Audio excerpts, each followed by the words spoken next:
L'anime commence par nous présenter Hitoyoshi Yokoya, qui, pour l'instant, vit seul chez lui sans faire absolument rien, comme beaucoup d'entre vous. Mais après quelques minutes, la sonnette retentit et, en jetant un coup d'œil par la caméra pour voir de qui il s'agit, il est surpris de voir qu'il s'agit d'une servante. Elle s'excuse pour son impertinence avant de lui demander s'il aurait la gentillesse de l'accepter comme servante. Une fois qu'il la laisse entrer, elle s'excuse de l'absence de ses parents, expliquant que c'est pourquoi sa maison est en désordre. En lui offrant quelque chose à boire, il réfléchit au fait qu'il l'a laissée entrer sans rien dire, et se demande si elle est vraiment venue ici pour travailler, car il se pourrait que ce soit une publicité ou même qu'elle veuille lui vendre quelque chose d'illégal. Cela le conduit à penser qu'il vaudrait mieux lui demander de partir. Avec ses doutes en tête, il lui demande où elle a travaillé auparavant comme servante, voulant savoir quelle est sa spécialité. Elle répond avec assurance qu'elle est une tueuse professionnelle et qu'elle élimine, par exemple, des traîtres sur ordre de son maître. En parlant de son maître, elle explique que c'est lui qui lui a recommandé de venir ici. Clairement, Hitoyoshi se montre nerveux et lui demande immédiatement si elle est en train de plaisanter. Mais en voyant qu'elle est sérieuse, il se convainc qu'il vaut mieux la mettre à la porte, tout en essayant de la refuser poliment pour qu'elle s'en aille. Avant de le faire, il lui demande qui est cette personne qui lui a recommandé de venir ici, et si c'est quelqu'un de sa famille. Elle acquiesce pour confirmer, en expliquant qu'il est le petit-fils de la femme qui vivait dans la maison du deuxième fils de l'épouse du cousin du fils illégitime de son maître. Hitoyoshi interprète rapidement qu'ils sont simplement des inconnus. En le disant à haute voix, il commence à avoir peur car il ne veut pas la mettre en colère. Pour changer rapidement de sujet, il commente qu'une tueuse peut l'être de différentes manières, et il veut donc savoir quelle est sa spécialité. Elle sort alors dans le jardin et, après quelques secondes de pause, sort de nulle part plusieurs couteaux qu'elle lance habilement sur un des arbres en face d'elle, répétant l'opération jusqu'à former une ligne droite parfaite. Une fois terminée, elle affiche une expression de fierté. Elle lui dit ensuite qu'elle ne lance pas souvent des couteaux, mais qu'elle a pensé que c'était la meilleure façon de lui démontrer ses compétences. De son côté, Hitoyoshi ne peut s'empêcher de parler de ce qu'il vient de voir, légèrement nerveux, et ne pouvant plus le supporter, il lui explique qu'il n'a pas besoin de tuer qui que ce soit et qu'il ne sait même pas qui est ce maître qu'il a envoyé ici, ni quelle est sa situation, mais qu'il ne peut pas lui donner de travail. Après l'avoir entendu, elle lui dit qu'en ce cas, elle regrette beaucoup de lui avoir fait perdre son temps précieux, s'excusant ensuite pour partir sans plus tarder. Une fois finalement seul, Hitoyoshi tombe à genoux à cause de la pression qu'il vient de subir, se demandant même si ce qu'il vient de vivre était un rêve. À ce moment-là, il regarde le sol et se rend compte de quelque chose. De son côté, la servante marche dans la rue, un peu découragée. Elle se souvient même de la façon dont il a dit que son maître était un inconnu, se demandant ce qu'elle pensait qu'il allait se passer, sans savoir où aller maintenant. Juste avant de traverser les voies ferrées, elle entend Hitoyoshi l'appeler au loin, lui faisant savoir qu'elle a laissé tomber l'un de ses grelots, ce qu'elle porte comme ornement dans ses cheveux. En se retournant pour le voir, elle remarque immédiatement qu'un véhicule se dirige vers lui, et avant qu'il ne se fasse envoyer dans un isekai, elle réagit en un clin d'œil, courant vers lui à une vitesse incroyable, arrivant juste à temps pour le sauver d'un accident mortel. Sa première question est de savoir s'il va bien. Hitoyoshi la remercie beaucoup, toujours sous le choc de ce qui vient de se passer. Après cela, elle s'excuse, expliquant qu'elle n'avait jamais sauvé la vie de quelqu'un auparavant et que son cœur bat très fort. À ce moment-là, il lui rend le grelot et, après l'avoir remercié et s'être remis, il lui fait ses adieux pour qu'elle continue son chemin. Mais avant que cela n'arrive, quelques secondes après, Hitoyoshi la retient, car il se trouve qu'il a besoin d'aide pour le ménage. Une fois à la maison, elle pose sur la table toute sa collection de couteaux qu'elle a à sa disposition. Là, elle lui raconte que, selon certains, le couteau est le premier outil de l'humanité, et bien que ce soit quelque chose de simple, en l'utilisant bien, elle peut atteindre n'importe quel objectif. Hitoyoshi l'interrompt rapidement pour lui préciser que, bien qu'il ait dit qu'il avait besoin d'aide, il parlait du ménage et non de ce genre de nettoyage, car quand elle entend le mot nettoyage, cela lui rappelle que le nettoyage est sa spécialité. Mais il lui fait bien comprendre qu'il ne parle pas de ce type de nettoyage, lui montrant les sacs présents, ce qui est sa faute. Elle pense alors que c'est une bonne manière de dissimuler des cadavres, mais Hitoyoshi lui demande d'arrêter de parler ainsi. Il lui explique qu'il parle simplement de sortir les poubelles, passer l'aspirateur, laver le linge, des choses de ce genre. En d'autres termes, il a besoin d'une aide ménagère, et cette fois, elle comprend ce qu'il veut. Hitoyoshi pense au fait qu'elle lui a sauvé la vie, et il ne pense donc pas qu'elle soit une mauvaise personne. À ce moment-là, elle lui demande s'il l'acceptera comme servante si elle fait ce travail d'assistance, ce qui était sa préoccupation principale. Plus tard, Hitoyoshi la trouve avec le seau sur la tête et le manche à balai cassé, sans comprendre ce qui s'est passé, car il ne lui avait donné que les ustensiles de ménage.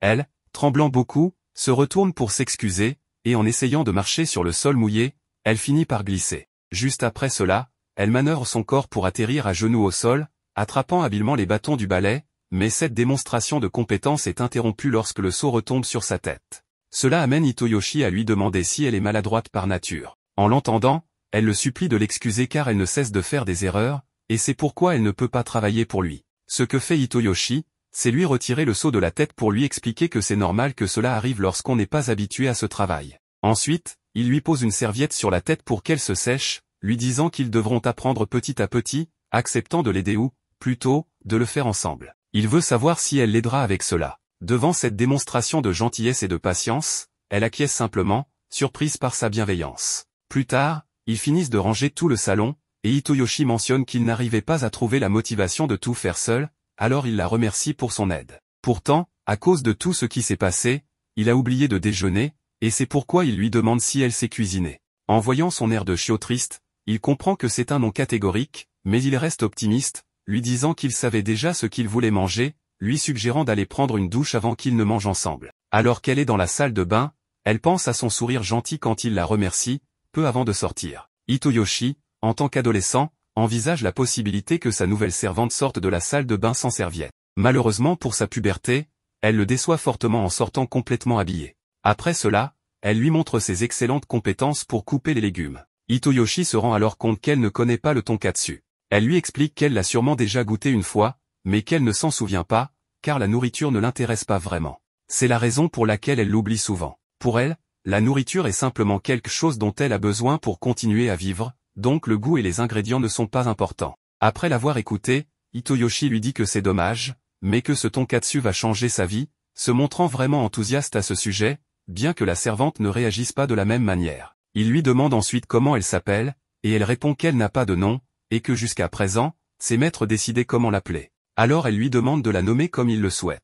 Pourtant, Hitoyoshi préfère continuer à l'appeler Mademoiselle Servante, car il n'a pas de bon goût pour les noms. Elle se demande alors ce qui se passe, car elle ne s'était jamais souciée de comment on l'appelait auparavant. Après cela, il commence à manger, et il lui demande immédiatement ce qu'elle pense du tonkatsu. Elle pense que, comme d'habitude, elle ne parvient pas à distinguer si c'est bon ou non, ayant même quelques souvenirs sombres de son passé. Pourtant, elle ressent une chaleur agréable et fait savoir à Hitoyoshi que c'est très bon.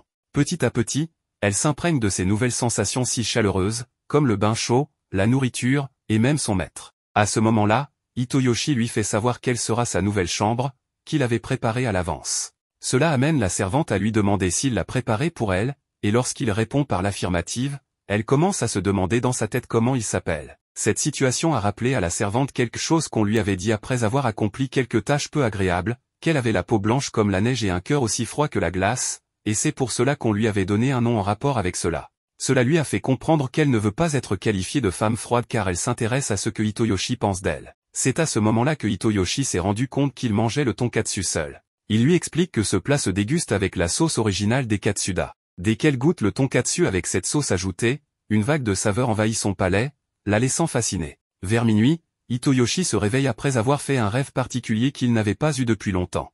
En se dirigeant vers la cuisine, il voit la porte ouverte, ce qui lui fait penser qu'il y a quelqu'un chez lui. Ou plutôt, il se souvient qu'elle est une assassine. En jetant un coup d'œil, il a un sursaut en voyant sa silhouette, mais tout change lorsqu'il s'aperçoit qu'elle est simplement en train de manger de la sauce. Très gênée, elle s'excuse. Elle lui explique qu'elle a pensé que si elle devait mourir demain, elle voudrait avoir goûté cette sauce une dernière fois. Cela donne une idée à Hitoyoshi, préparer une fondue de sauce tonkatsu pour eux deux.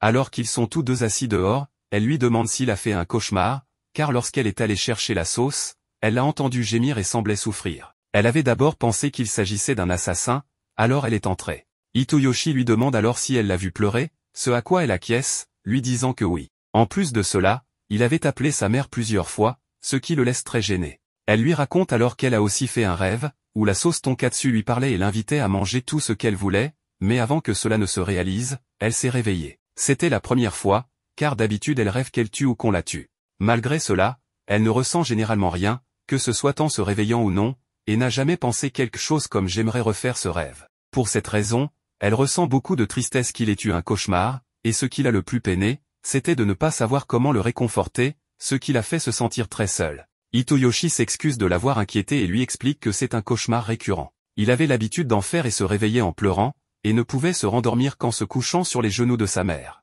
Après avoir entendu cela, elle n'hésite pas à lui proposer de se coucher sur ses genoux. Face à cette offre si inattendue et un peu nerveux, Hitoyoshi refuse, disant que cela, c'était quand il était enfant, et qu'à présent, il est un garçon qui sait ce qui est correct et ce qui ne l'est pas.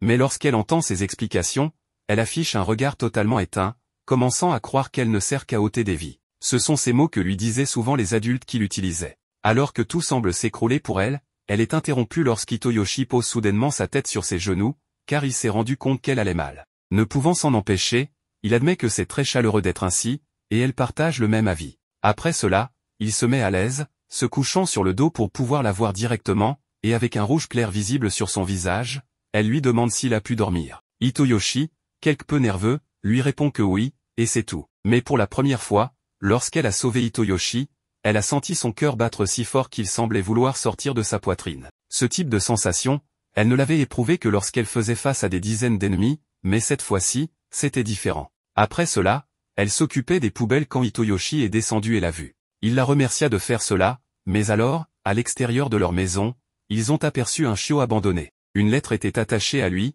disant que son ancien propriétaire avait accidentellement acheté un chiot qui deviendrait assez grand et l'avait laissé ici en pensant que le propriétaire de la maison était riche et pourrait s'en occuper. Hitoyoshi trouva cela un peu exagéré de la part de l'ancien propriétaire, mais il décida de garder le chiot car ce n'était qu'un bébé et il ne pourrait pas survivre tout seul. Cependant, Mademoiselle Servante ne comprenait pas l'intérêt de s'en occuper. Pour elle, si quelqu'un a la volonté de vivre, il peut survivre, peu importe les circonstances, et sauver une vie par pitié entraîne des conséquences. Elle demanda donc à Hitoyoshi s'il était prêt à en assumer les conséquences. Il était difficile de comprendre son point de vue, mais Hitoyoshi lui demanda pourquoi elle l'avait sauvé l'autre jour. Mademoiselle Servante n'avait pas de réponse, et Hitoyoshi lui expliqua que c'était par instinct, que le corps réagit de lui-même pour sauver quelqu'un. De plus, il connaissait le sentiment d'être abandonné. Quoi qu'il en soit, Mademoiselle Servante gardait une distance de sécurité avec la boule de poil, effrayée. Elle déclara que si Hitoyoshi le lui ordonnait, elle pourrait s'en approcher, mais le garçon lui dit de ne pas le faire. En fait, son ancien maître avait lâché ses chiens sur elle pour la former, ce qui l'avait traumatisée. Hitoyoshi ne savait pas trop quoi faire et Mademoiselle Servante pensa qu'il était déçu d'elle, ce qui la fit se sentir abattue. Hitoyoshi clarifia alors qu'il lui demandait de faire un effort, car il ne pouvait pas abandonner le chiot. Mademoiselle Servante tenta de surmonter sa peur en essayant de le tenir, mais à peine. Hitoyoshi lui demanda alors quelle partie du chiot la terrifiait, et elle répondit qu'elle avait peur de ses griffes et de ses crocs. Pour Hitoyoshi, la boule de poil ressemblait simplement à un mochi, une sorte de gâteau de riz. Puis, la petite boule de poil mordit à Mademoiselle Servante de manière joueuse, ce qui fit que Hitoyoshi l'attrapa immédiatement avant qu'elle ne puisse la rejeter. Ensuite, ils se rendirent au magasin d'animaux avec Mademoiselle Servante pour acheter les choses nécessaires pour le chiot. Elle acheta tout ce que Hitoyoshi lui avait demandé, et au coucher du soleil, ils rentraient chez eux après avoir fait les courses. Mademoiselle Servante remarqua à quel point Hitoyoshi était gentil. Elle n'avait jamais rencontré quelqu'un comme lui dans son monde, un monde rempli de sang. Mademoiselle Servante ressentait une distance lorsqu'Hitoyoshi lui montrait de la gentillesse. C'était la première fois qu'elle expérimentait la gentillesse et la chaleur. Pourtant, à chaque fois qu'elle essayait quelque chose, elle échouait, alors elle voulait comprendre comment elle pourrait être utile pour lui. Dans le monde où elle vivait, il fallait se battre pour gagner sa place, et si l'on n'était pas utile pour ses maîtres, on était remplacé comme un pion. Cependant, tout ce qu'elle avait fait pour arriver ici ne signifiait plus rien désormais. C'est pourquoi elle ressentait que si elle avait pu rencontrer Hitoyoshi comme le chiot, elle aurait pu apprendre à être utile pour lui. Mais Hitoyoshi lui dit qu'il semblait qu'elle souhaitait abandonner son ancien métier, ce qui signifiait quitter l'assassinat et devenir normale, une pensée qui ne lui était jamais venue à l'esprit. Elle avait toujours été considérée comme une assassin, et on lui avait toujours dit qu'elle devait continuer à tuer, car il n'y avait pas d'autre moyen pour elle d'être nécessaire. Pourtant, ce moment présent, ici et maintenant, était différent. C'est un sentiment d'appartenance qu'elle ressentait, comme si elle n'avait plus besoin de tuer. Mais elle se demandait si cela allait vraiment marcher. C'est alors que Hitoyoshi se confia. Il avait eu peur d'elle au début, mais après avoir passé du temps ensemble, il réalisa qu'il avait tort, car elle était une bonne fille. Cela lui rappelait son enfance, et elle voulait maintenant devenir une fille normale. Hitoyoshi lui dit d'arrêter de s'inquiéter pour chaque petite erreur qu'elle faisait. C'était la première fois qu'elle accomplissait des tâches ménagères, et les erreurs étaient donc normales. Après cela,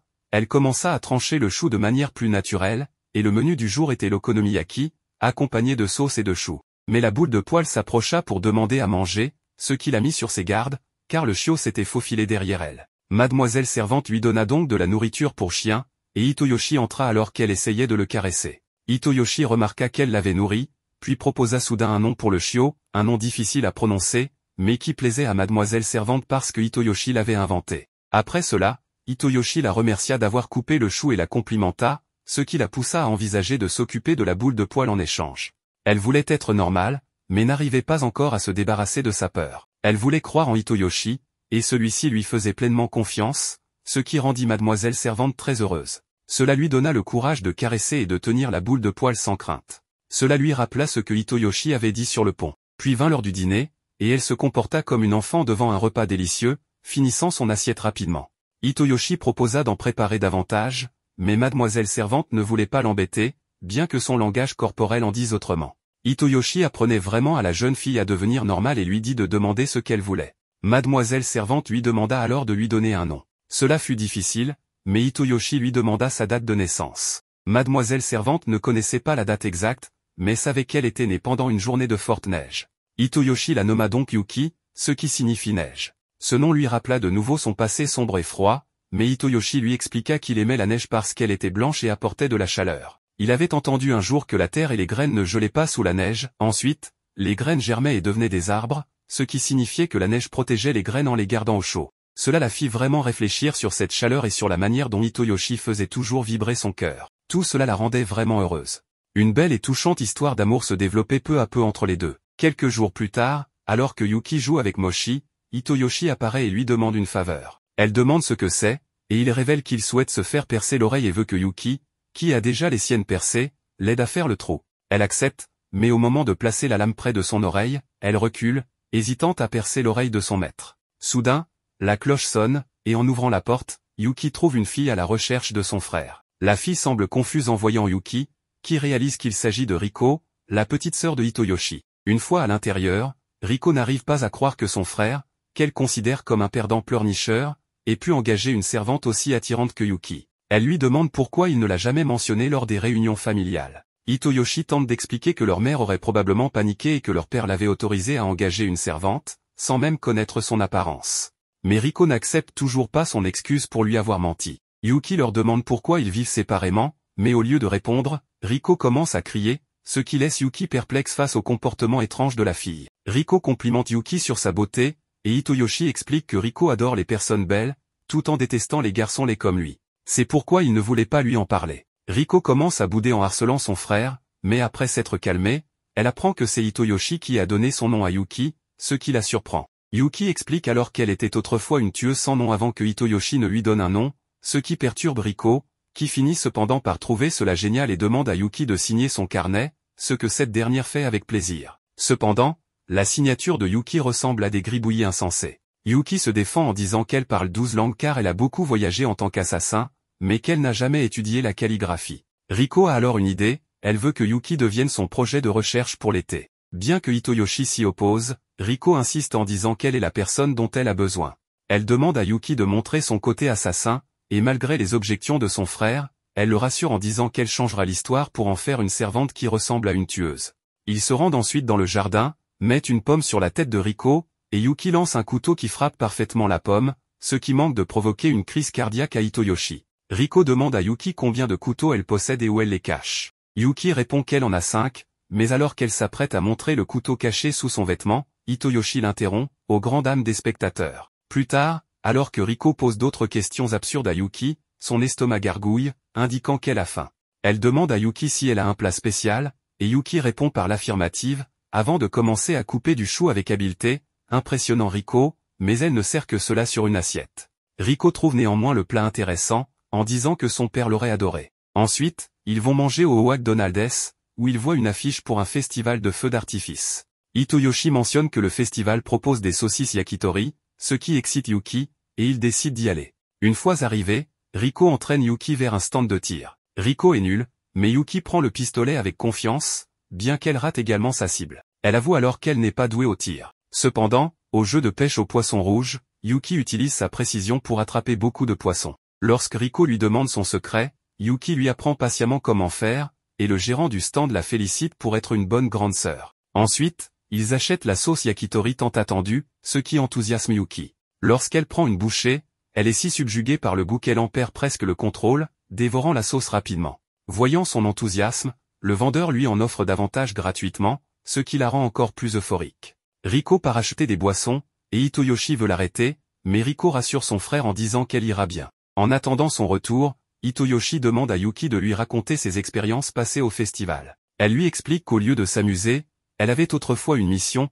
poignarder un homme dans le dos pendant qu'il regardait les feux d'artifice. Hitoyoshi est choqué, mais avant qu'il ne puisse dire quoi que ce soit, les feux d'artifice commencent, captivant Yuki par leur beauté. Riko revient avec les boissons et dit que les festivals d'été sont les meilleurs, et Yuki, souriante, est d'accord. Sur le chemin du retour, Riko réprimande Yuki pour avoir trop mangé de sauce, lui conseillant de faire attention à ne pas finir comme Nikocado Avocado. Soudain, un cri annonce un vol, et une moto fonce vers eux, manquant de peu de renverser Riko. Heureusement, Yuki la sauve juste à temps, mais Riko, en étant secouru de manière héroïque, commence à s'agiter d'excitation.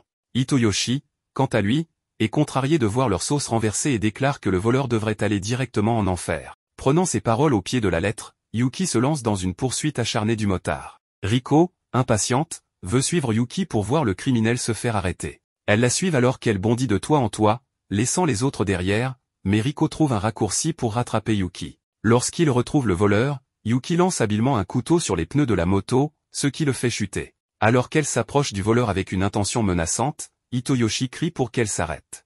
Yuki se contente alors de lui donner un petit coup sur le casque en guise de punition, déclarant qu'elle a de nouveau faim. Hitoyoshi propose joyeusement d'acheter plus de sauce yakitori, laissant le voleur traumatisé et prêt à se rendre de lui-même à la police. Après avoir acheté leur nourriture, ils rentrent chez eux, et Riko est enthousiaste à l'idée de présenter son projet d'été à sa classe, ce qui laisse Yuki perplexe quant à la notion d'école. Riko lui explique à quel point l'école est géniale, bien que les spectateurs sachent que c'est une exagération. Soudain, elle reçoit un message de sa mère lui disant qu'elle a préparé un ragoût de bœuf, ce qui pousse Riko à se précipiter chez elle. Yuki trouve cela normal, et après les explications de Riko, elle exprime à Hitoyoshi son désir d'aller à l'école. Le lendemain matin, Hitoyoshi se rend à l'école, inquiet de savoir si Yuki s'adaptera bien. Ses amis lui parlent d'une rumeur concernant une mystérieuse servante dans la ville, ce qui le fait s'étouffer de surprise. Hitoyoshi tente de jouer les ignorants, mais soudain, le professeur présente une nouvelle élève, Yuki, qui fait son entrée triomphale, laissant Hitoyoshi abasourdi. Le professeur explique qu'elle est la cousine de Hitoyoshi et lui demande de s'asseoir devant lui. Yuki s'approche, s'assoit, et dit à Hitoyoshi qu'elle a hâte de suivre les cours avec lui à l'école, l'appelant Monseigneur Hitoyoshi. Tous les élèves de la classe sont choqués de l'entendre l'appeler ainsi. La scène se déplace ensuite à l'extérieur de l'école, où Riko demande à son frère Hitoyoshi comment se passe l'école. Hitoyoshi lui demande si c'est à cause d'elle que Yuki est venue à l'école, ce qui rend Riko très heureuse, car elle confirme qu'elle en est effectivement responsable. Les trois marchent ensemble, et Riko commente que Yuki est très diligente et qu'elle peut résoudre les choses rapidement. Hitoyoshi lui demande alors comment elle a inventé l'histoire de la cousine, comment elle a réussi à se faire transférer ici, pourquoi elle a mentionné le nom de famille Hitoyoshi, comment elle s'est retrouvée dans sa classe, et pourquoi elle ne lui avait rien dit de tout cela auparavant. Yuki explique qu'elle a géré le transfert en utilisant certaines connexions de son réseau secret, et que l'idée d'être cousin a été suggérée par Riko. Comme elle jouerait le rôle de sa cousine, elle a emprunté le nom de famille Hitoyoshi. Elle ajoute également qu'elle pourrait mieux le servir en classe. Quant à la raison pour laquelle il n'avait pas été informé, Riko pensait qu'il serait plus amusant de garder le secret. Agacé, Hitoyoshi frappe Riko sur la tête. Yuki a rejoint l'école, et Hitoyoshi lui dit qu'ils vivront une aventure scolaire excitante ensemble. Plus tard, ils rentrent chez eux, et le lendemain matin, Hitoyoshi est à l'école et demande à Yuki ce qu'elle compte faire pour le déjeuner. Il prévoit d'aller à la boutique, et elle mentionne qu'elle veut un pain katsuta. Hitoyoshi lui dit que l'école propose une variété de pain katsuta tous les mercredis, mais qu'ils partent rapidement, et qu'elle doit se dépêcher dès qu'elle entend la sonnerie. Il ajoute qu'il est lui aussi fan des pains katsuta, mais que leur classe est la plus éloignée de la boutique scolaire, donc même s'ils partaient maintenant, ils n'arriveraient pas à temps. Yuki lui demande alors où se trouve la boutique scolaire, et quand il la lui montre, elle grimpe par la fenêtre et se dirige vers le toit de l'école. Hitoyoshi lui dit de descendre immédiatement pour ne pas attirer l'attention, car cela causerait de gros problèmes si quelqu'un la voyait. Soudain, Yuki commence à voler au-dessus des bâtiments. De nombreux élèves se précipitent vers la boutique pour des pains katsuta, et Yuki surprend tout le monde en arrivant avant eux. Elle saute ensuite d'un bâtiment à l'autre, impressionnant tout le monde avec ses capacités. Elle atteint le magasin de pain, commande un sandwich katsu, et le ramène à Hitoyoshi en s'excusant nerveusement pour ce qu'elle a fait. Hitoyoshi la rassure en lui disant qu'il n'est pas en colère et commence à manger. Dans sa tête, il pense qu'il l'aurait réprimandé pour son comportement inapproprié, mais son expression ravie l'empêche d'être fâché. Ensuite, Yuki prend un morceau de sa nourriture et le donne à manger à Hitoyoshi, qui devient très nerveux et embarrassé. Il lui dit que la nourriture est délicieuse. Plus tard dans la soirée, on voit Riko chez Hitoyoshi, où elle passera la nuit. Hitoyoshi lui dit qu'elle a déjà assez visité pendant les vacances d'été. Riko répond qu'elle aime beaucoup Yuki et la considère comme une grande sœur, c'est pourquoi elle visite souvent. Elle ajoute ensuite que si Hitoyoshi épouse mademoiselle Yuki, tout ira parfaitement bien. Agacé, Hitoyoshi lui dit d'arrêter de parler de ça. Riko insiste en disant qu'elle pense que Yuki est amoureuse de lui et qu'elle en est certaine. Elle dit qu'elle comprend le cœur des filles et sait que Yuki l'aime. Hitoyoshi lui répond que ce n'est pas vrai, et que Yuki n'est pas intéressé par la romance ou les sentiments. Riko lui demande s'il a des projets de mariage avec Yuki, en soulignant que leur mère approuverait probablement, mais qu'elle n'est pas sûre de l'opinion de leur père, qui peut être très têtu. Elle suggère également d'avoir 2 cérémonies de mariage, une de style oriental et une de style occidental. Soudain, Yuki apparaît et demande si quelqu'un se marie. Hitoyoshi est surpris, et Riko dit avec désinvolture qu'il discutait de la gentillesse qu'il y aurait si Yuki devenait sa grande sœur. Elle demande alors directement à Yuki si elle aime son frère. Yuki répond qu'elle l'admire beaucoup. Les trois s'assoient alors ensemble pour partager leur repas. Riko demande à Yuki si elle se maquille parfois, et Yuki répond qu'elle ne met rien sur son visage et que son apparence ne lui a pas été particulièrement utile par le passé. Riko lui dit qu'elle est belle telle qu'elle est, sans rien de superflu. Yuki lui dit alors que son visage est également magnifique, charmant et plein d'expression. Riko la remercie beaucoup, en disant qu'elle entend habituellement cela uniquement de ses parents. Yuki partage ensuite qu'elle a l'impression que sa peau est devenue plus douce depuis qu'elle a découvert la sauce tonkatsu et qu'elle en mange. Elle offre un morceau à Riko, qui goûte et trouve cela délicieux. Hitoyoshi pense alors en lui-même en disant que pour lui, elle ressemble déjà à des sœurs. C'est sûrement parce que Riko a su s'adapter facilement à leur vie quotidienne, et il pourrait même être préférable qu'elles restent ensemble. Riko dit alors à son frère qu'il est probablement en train de penser à épouser Yuki maintenant. Elle dit à Yuki que lorsque son frère aura 18 ans, il pourra se marier, et qu'il pourrait prendre leur nom. Hitoyoshi répond en disant qu'il serait heureux d'avoir une femme comme Yuki, ce qui excite beaucoup Riko. Le lendemain matin, on retrouve Yuki et Hitoyoshi à l'école, en classe. Le professeur explique quelque chose, mais Hitoyoshi n'est pas attentif et finit par s'assoupir. Le professeur réalise qu'il dort et lui lance un morceau de craie. Utilisant sa rapidité, Yuki divise la craie en 2, mais les morceaux atterrissent accidentellement dans les yeux de Hitoyoshi. Elle panique et s'excuse, expliquant qu'elle voulait seulement le protéger. Hitoyoshi se rend alors à l'infirmerie en pensant qu'il lui ait dit que les couteaux étaient interdits à l'école, mais elle les a quand même apportés. En entrant dans le bureau de l'infirmière, il rencontre Nita, qui lui demande ce qui est arrivé à ses yeux. Hitoyoshi explique ce qui s'est passé et s'assoit sur le lit pour qu'elle l'examine. Curieuse, elle lui demande si Yuki est sa petite amie ou juste sa cousine, puisqu'elle les a vus arriver ensemble à l'école ce matin-là. Il précise que Yuki est juste sa cousine, pas sa petite amie. Nita rit en disant qu'ils ne se ressemblent pas du tout. Elle termine l'examen de ses yeux et lui dit qu'elle l'aime bien. Hitoyoshi la remercie, mais Nita ferme ensuite la porte et commence à se rapprocher de lui. Hitoyoshi lui demande de reculer, mais elle n'écoute pas. Soudain, Yuki défonce la porte, et en voyant Yuki, Hitoyoshi s'écarte rapidement en disant qu'il avait très peur. Yuki demande alors à Nita ce qu'elle faisait avec Hitoyoshi, et Nita répond que c'était juste une petite plaisanterie. Elle donne à Hitoyoshi des gouttes pour les yeux, et Yuki le prend par la main, se rapprochant, et dit à Nita de rester à l'écart de lui. Cela rappelle à Hitoyoshi le commentaire de sa sœur Riko, selon lequel Yuki pourrait être amoureuse de lui et le protéger. Yuki et Hitoyoshi quittent l'infirmerie, et sur le chemin du retour, Yuki s'excuse de l'avoir tiré si brusquement et dit qu'elle a quelque chose d'important à lui dire. Elle pense que l'infirmière Nita pratiquait son ancienne profession et qu'elle est probablement une assassin. La scène coupe ensuite à l'infirmière Nita, qui est approchée par un chat noir. Elle murmure pour elle-même et dit qu'elle pensait que Yuki était ici en mission. Une photo de Yuki, Riko et Hitoyoshi apparaît, ce qui laisse entendre qu'elle les surveille. L'histoire continue avec Hitoyoshi, allongé dans son lit la nuit, tentant de s'endormir tôt pour être prêt pour l'école. Cependant, il lutte pour trouver le sommeil, tandis que sa servante Yuki l'observe avec inquiétude. Elle exprime ses craintes quant à une éventuelle réapparition de Nita, une femme dangereuse. Dans un moment de distraction, Yuki laisse entendre que Nita pourrait attaquer, une possibilité qui effraie profondément Hitoyoshi. Elle explique ensuite qu'elle en sait peu sur cette femme, raison pour laquelle elle veut se consacrer à la protection de Hitoyoshi en tant que garde du corps personnel. Hitoyoshi, un peu perdu, cherche une solution pour l'aider à s'endormir, et Yuki propose de se coucher à côté de lui. Hitoyoshi, légèrement gêné, accepte finalement, n'ayant pas d'autres options. Yuki le rassure en affirmant que si Nita venait à apparaître, elle serait là pour lui. Elle promet de rester vigilante, assurant qu'elle pourrait repousser Nita même d'une seule main. Elle évoque qu'elle ne disposait que d'un petit couteau plus tôt dans la journée, mais est fière d'avoir réussi à effrayer Nita. Elle réfléchit ensuite, réalisant que son passé l'a finalement rattrapé et que Hitoyoshi est maintenant impliqué. Elle le rassure, affirmant que le protéger est sa spécialité. Pour Yuki, Hitoyoshi est incroyablement important, car il lui a appris ce que signifie la gentillesse. Hitoyoshi exprime alors sa peur pour la sécurité de Yuki, ne voulant pas la perdre. À cet instant, il se sent chaud, et Yuki ouvre la fenêtre pour rafraîchir l'air. Elle commande qu'elle veille sur lui, tel un garde du corps protégeant une personne importante. En ouvrant la fenêtre, elle détecte une légère odeur de sauce katsuta venant du portail principal.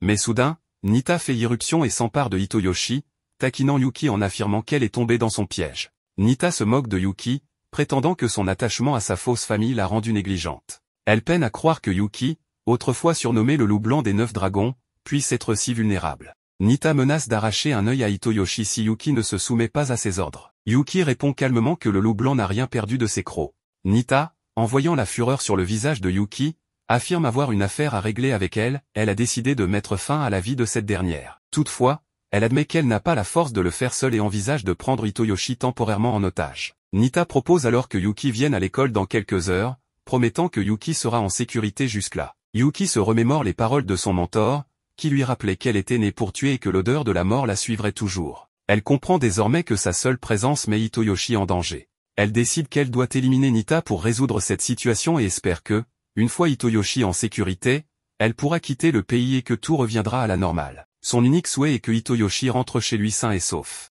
La scène se déplace vers Nita, qui a suspendu Hitoyoshi au milieu de la cour de l'école, le raillant. Elle le taquine, lui demandant s'il a peur, maintenant que sa vie dépend d'elle. Hitoyoshi, apeuré, se rappelle de la promesse de Yuki de le protéger et affirme qu'il ne peut qu'avoir foi en elle. Nita ricane, affirmant qu'elle se fiche de sa vie et que son unique but est de tuer Yuki de ses propres mains. Nita révèle alors l'ignorance de Yuki, notant qu'il a passé tout ce temps avec Yuki sans connaître sa véritable identité. Elle lui explique que Yuki, ou Ksu, était autrefois connue sous le nom de Loup Blanc, une assassine redoutable qui vivait pour tuer. Elle appartenait aux 9 dragons, une organisation mortelle reconnue comme la plus puissante au monde, qui recrutait les meilleurs talents internationaux pour des missions d'envergure marquant l'histoire. Nita ajoute que plusieurs groupes s'opposent aux 9 dragons, espérant gagner en réputation, fortune, et pouvoir en éliminant un membre comme Ksu. Hitoyoshi est stupéfait, tout ce qu'il connaissait de Yuki, c'était cette adolescente maladroite de 16 ans, inexpressive, qui adorait la sauce katsu. Nita admet qu'au début, elle croyait que Yuki n'était qu'une simple ressemblance et l'a donc observé pendant environ 3 semaines.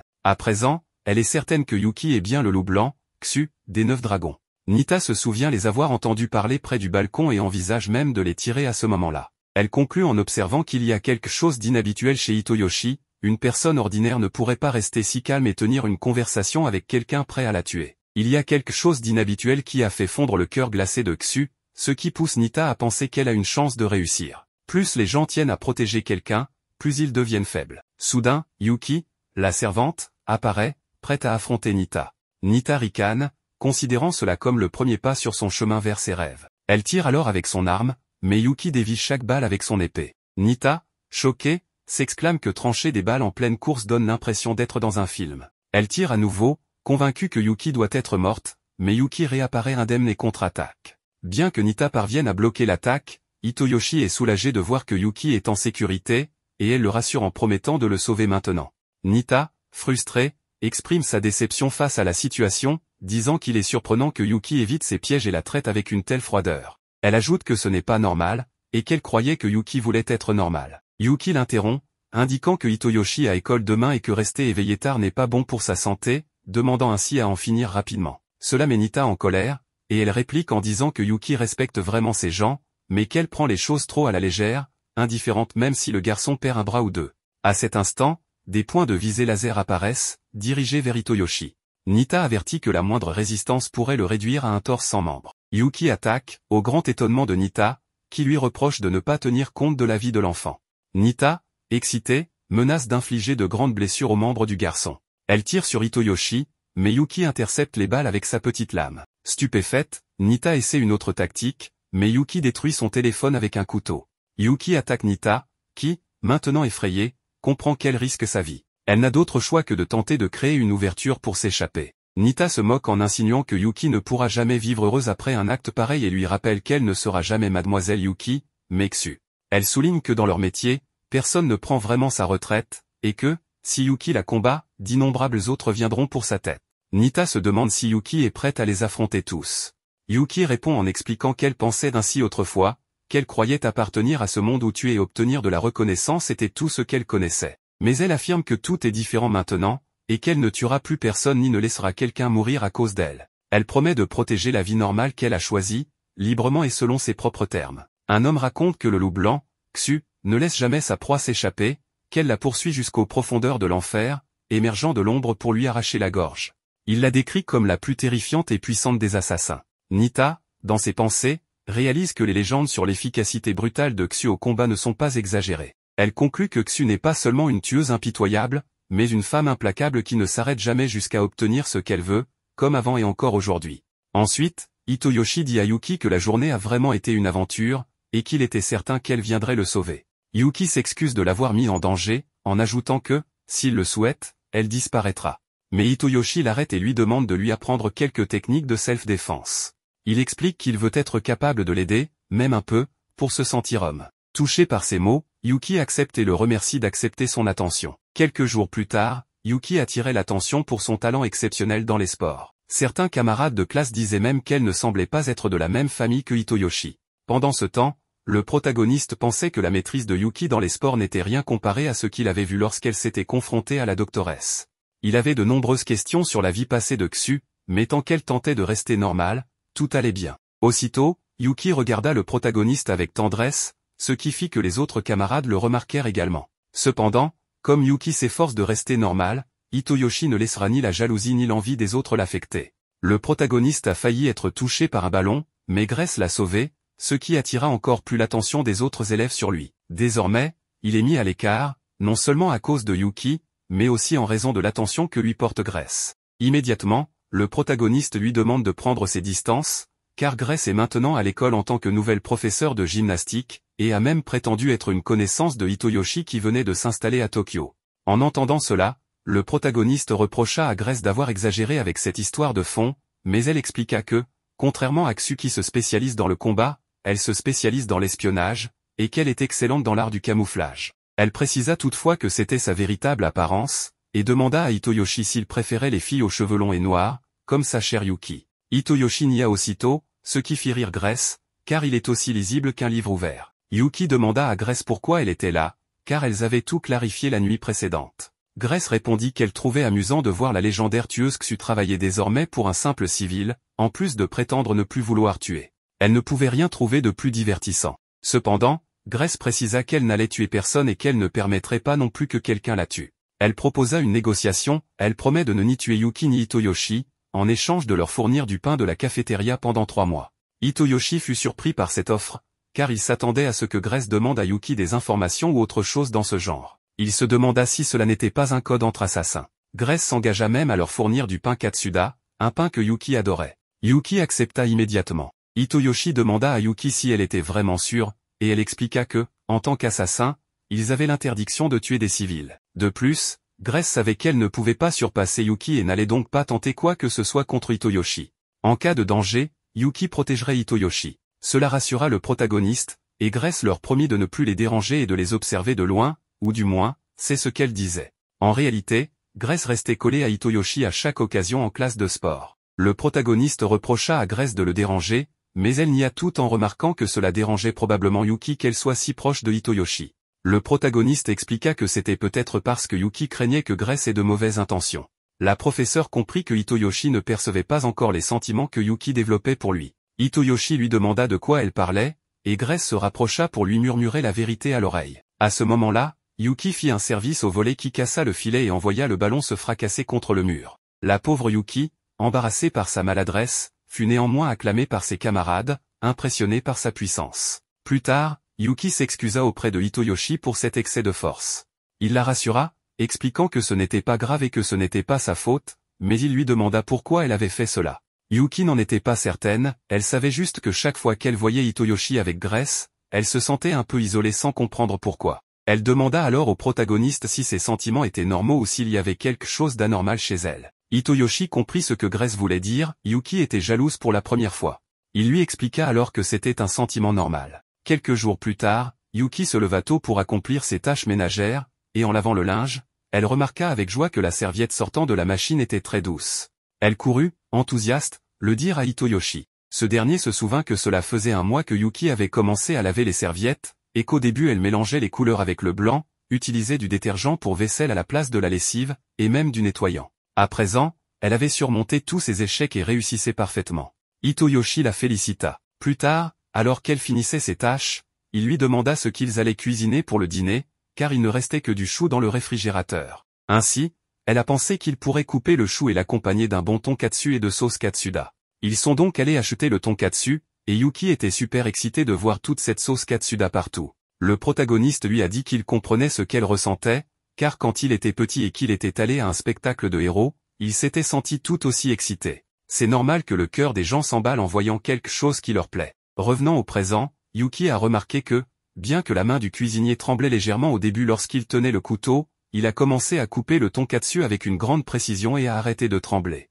Yuki a été surprise qu'il puisse couper aussi bien à son âge et s'est demandé s'il pourrait être l'un des siens, ou peut-être même le légendaire assassin qui réside au Japon. La grand-mère qui tient l'établissement, en voyant que Yuki est une grande fan de la sauce katsuda, lui a dit qu'elle la prépare elle-même avec ses propres mains, ce qui a immédiatement fait penser à Yuki que la grand-mère était une déesse capable de créer des miracles. La grand-mère a expliqué que la recette avait en fait été inventée par son mari, mais qu'elle la préparait elle-même maintenant. Yuki a remercié la vieille dame, car jusqu'à récemment, elle n'avait jamais pensé que la nourriture pouvait être bonne ou amusante. Mais quand elle a goûté à la sauce katsuda, tout son monde a changé. Même si la grand-mère pensait que Yuki exagérait peut-être, Yuki ressentait le besoin d'exprimer tout ce que la sauce katsuda lui avait apporté, car elle lui réchauffait le cœur. C'est pourquoi Yuki a sincèrement remercié la grand-mère. Là, Yuki a compris qu'elle avait découvert le bonheur, car cette chaleur qu'elle ressentait produisait du bonheur. Peut-être que ce bonheur lui avait permis de découvrir combien la sauce katsuda était délicieuse.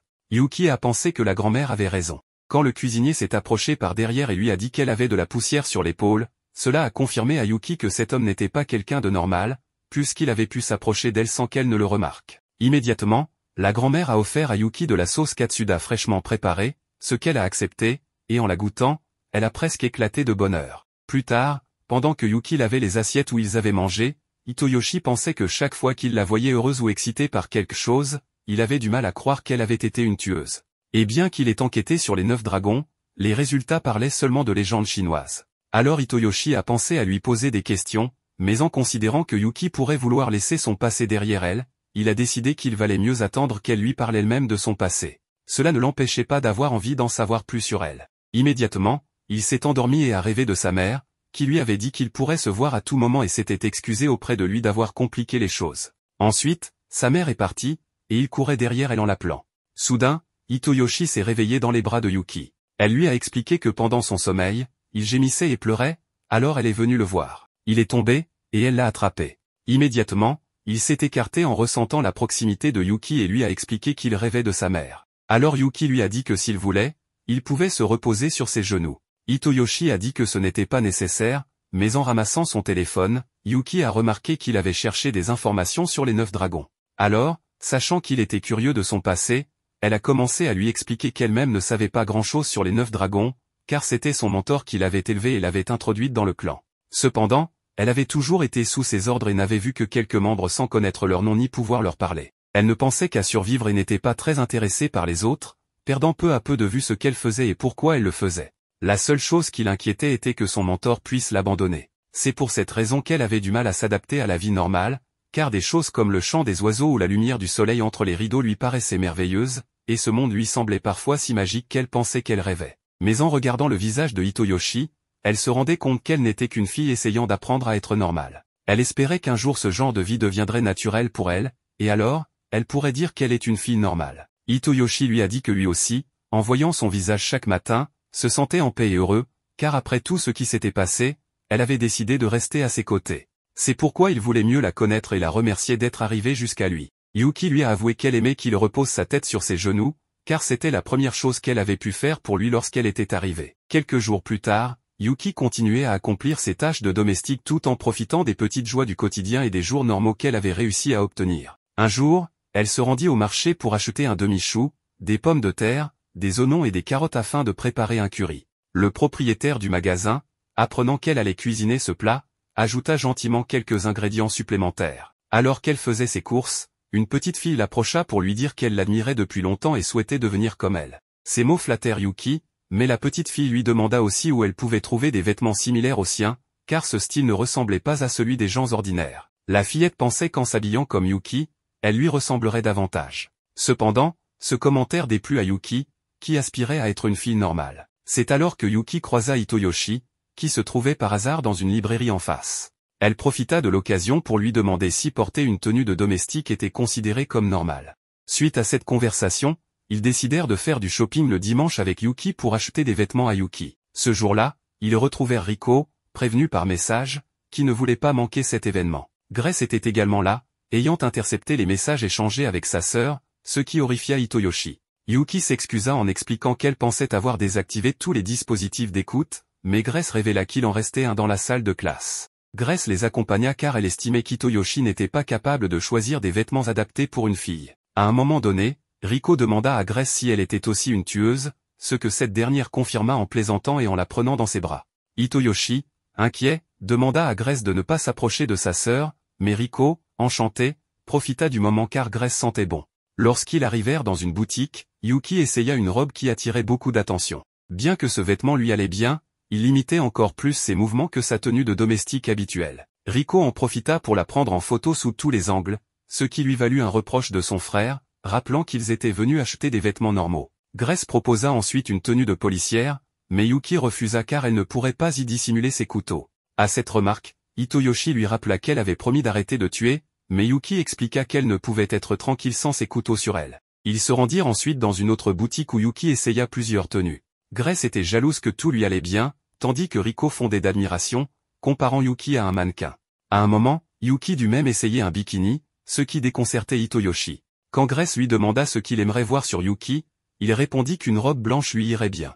Finalement, ils achetèrent tout ce que Yuki avait essayé, car elle n'arrivait pas à se décider. Par la suite, Riko remarqua une fête d'Halloween et s'enthousiasma pour choisir un costume pour son frère, car leur mère adorait les déguisements. Yuki se déguisa en sorcière, Riko en magicienne, Grace en policière, et Hitoyoshi en vampire. Ils décidèrent ensuite d'aller voir un film au cinéma, l'un des favoris de Hitoyoshi. Mais Yuki confia qu'elle associait les salles de cinéma à des lieux pour assassiner des cibles, et non à des endroits pour regarder des films. Malgré tout, ils regardèrent le film d'horreur, mais en sortant, Yuki était traumatisé, car les zombies lui avaient fait peur. Riko trouva cela étrange et demanda à Yuki pourquoi les zombies lui faisaient peur, puisqu'elle pouvait les éliminer en un instant. Yuki répondit qu'elle ne supportait pas l'odeur des cadavres en décomposition. De plus, une fois qu'ils sont morts, elle ne peut plus les tuer et elle n'a pas d'expérience en tant que cadavre. De son côté, Grace trouvait la situation amusante, car il n'était pas normal qu'une tueuse ait peur des zombies. Plus tard, alors qu'ils marchaient dans la rue en partageant des crêpes, une jeune fille aux cheveux roses les observa. Elle faisait partie de l'école de Hitoyoshi et Yuki, et s'appelait Naka. Cependant, son frère, Tatsu, la sortit de ses pensées et la gronda, lui disant qu'elle devait être un digne membre de la famille Ikage, toujours vigilante et sur ses gardes. Il lui conseilla donc de s'entraîner à ses jambes la nuit. Naka remercia son frère pour ses conseils et les observa alors qu'Hitoyoshi et les autres s'éloignaient. Riko leur dit qu'elles devraient sortir ensemble à nouveau, cette fois-ci, uniquement les filles. Ensuite, ils se séparèrent, car Hitoyoshi devait ramener Riko chez lui, tandis que Yuki rentrait pour commencer à préparer le dîner. Cependant, lorsqu'elle se retrouva seule, elle commença à se remémorer un peu de son passé. En arrivant chez elle, Yuki se retrouva à regarder les vêtements qu'ils avaient achetés, mais elle se remit son costume de servante. En voyant le jouet de Hagemoshitaro, plein de salive, elle décida que bien que Hitoyoshi ne soit pas là, elle pouvait se débrouiller seule avec les tâches ménagères. Elle commença à laver, y compris le jouet et la couverture du chien. Cependant, tous ses plans tombèrent à l'eau lorsqu'il y eut une coupure de courant. Pour couronner le tout, un orage éclata, et Yuki commença à avoir peur rien qu'en pensant aux zombies.